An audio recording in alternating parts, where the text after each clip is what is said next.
A Kalamazoo 2FS72M multi-positional 2x72 belt grinder, 8x2 contact with serrated, removable platen and work table, half horsepower single phase, easy tracking in order to adjust the head, loosen up bolts on both sides.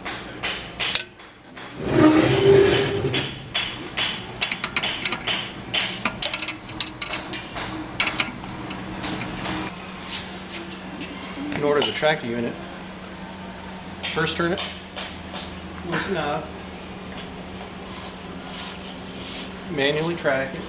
It needs to go, it's not centered, back or forth.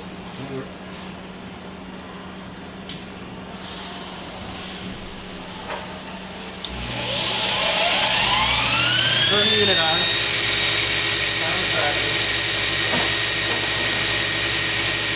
The final tracking is up and out. Once bolts are loose, you can manually tilt the unit vertical, horizontal, any position in between. Then you tighten the hardware up again.